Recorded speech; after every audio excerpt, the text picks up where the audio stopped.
नवजात शिशु का प्रेत आत्मा।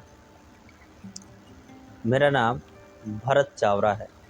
मैं जनकपुरी का रहने वाला हूँ।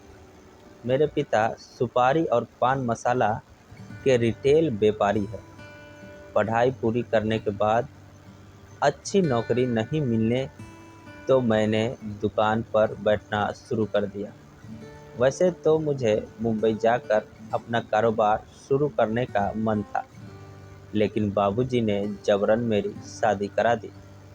अब जिम्मेदारी आ गई तो पैर भी दुकान में ही जम गए। शादी के 3 महीने बाद कविता मेरी पत्नी पेट से हो गई।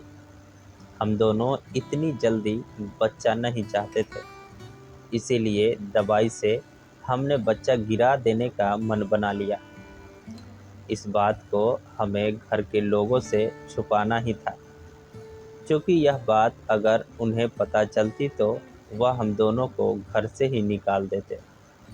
हमने चुपचाप बड़े अस्पताल जाकर यह काम किया। शायद यही भयानक गलती हमें नहीं करनी चाहिए थी। मुझे आज भी याद है, कविता गहरी नींद से भड़क कर जाग गई थी। उसकी सूरत पर गजब का खौफ था।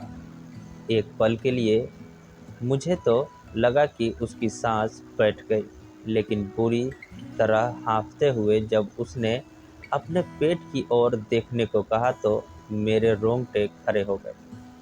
उसका पेट बुरी तरह नीला पड़ चुका था और बार बार फूल रहा था। फिर बैठ जाता। मैंने गौर से देखा तो उसकी त्वचा पर कभी नन्हे शिशु के पंजे तो कभी उसका छोटा सा चेहरा उभर आता। वह एक दिल दहला देने वाला मंजर था। हमें समझ नहीं आ रहा था कि गर्भ गिरा देने के बाद यह कैसी विचित्र घटनाएं हो रही थी। धीरे धीरे बात हद से ज़्यादा बढ़ने लगी।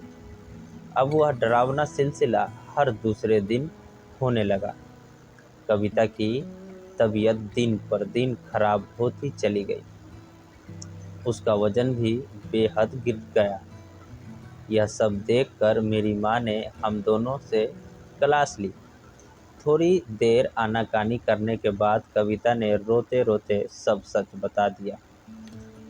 तब मेरी माँ ने उसे तो कुछ न कहा, लेकिन मुझे करारा चाटा मारा।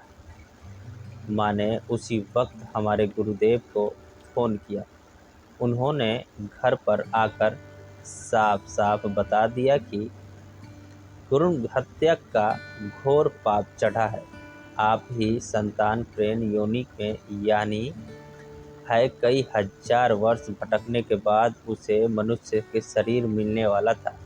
आप दोनों के कुकर्म से अब उसे वह सारे फेरे फिर से लेने होंगे, इसलिए वह आप दोनों पर बार बार मरणतोल वार करेगी। सावधान रहना।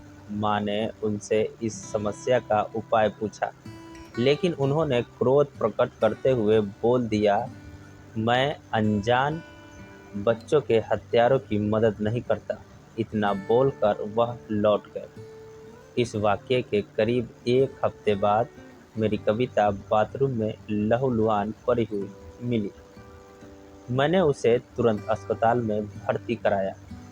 डॉक्टर ने बोला, गर्भपात की वजह से रिएक्शन हुआ है। अब कविता कभी माँ नहीं बन पाएगी।